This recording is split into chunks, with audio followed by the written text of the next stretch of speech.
India's NSA Doval met Iran's Deputy Secretary of the Supreme National Security Council, Nezamipour, on the sidelines of the 16th BRICS NSA summit. The two sides held discussions on the ongoing situations in West Asia. They also discussed cooperation under the BRICS platform and India-Iran bilateral ties. Now, Nezami's arrival comes at a time when BRICS has recently expanded to incorporate major West Asian economies, including Iran, Saudi Arabia, and the United Arab Emirates.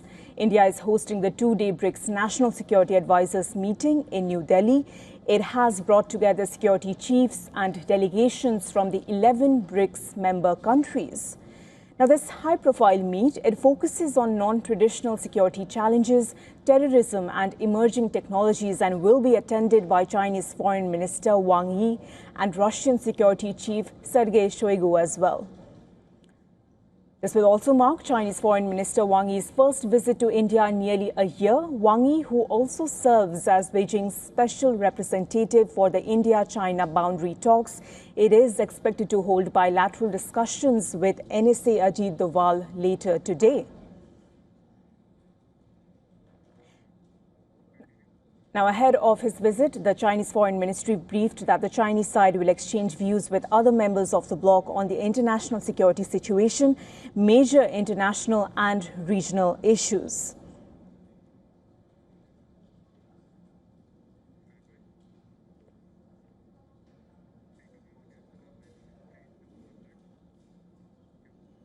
Joining us on the broadcast right now is Assistant Editor of Foreign Affairs, Siddhant, after the inclusion of Iran in BRICS, how has the dynamics changed and how is India balancing the relations with different partners?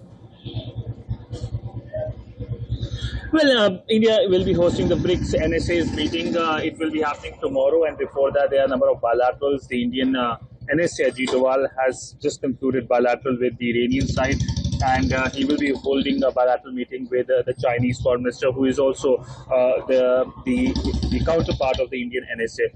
Now, when it comes to this grouping, it has enlarged to 11 countries, and of course, as a group expands, it has its own set of problems, something that we saw last year. In fact, last month, when it comes to the foreign ministers meeting, where the Iranians and the Emiratis obviously were not meeting eye to eye, and that of course had implications on the joint statement. Now, tomorrow we'll get to know exactly the positions of these two countries. I do not think that much has changed since last month, but essentially India, as the host of the BRICS grouping, is trying its level best in terms of finding convergences, common grounds, and at the NSA meeting there will be issues like counterterrorism, there will be focus on cybersecurity, there will be focus on dealing with propaganda emerging from misinformation as well.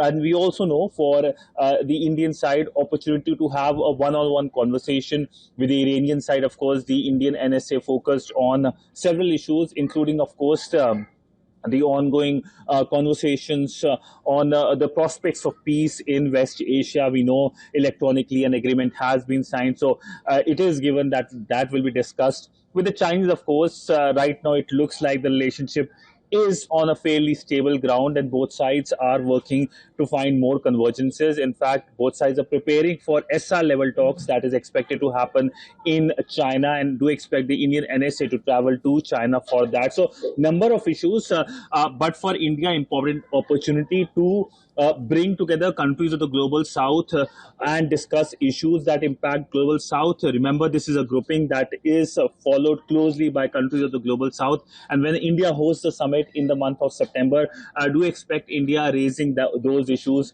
the concerns of the global south, especially due to the conflicts in West Asia and in Europe. Yes, Siddhant, of course, with all the security chiefs of the BRICS nations converging at India in New Delhi, it will be interesting to see how the developments unfold. Thank you for joining us and getting us the latest.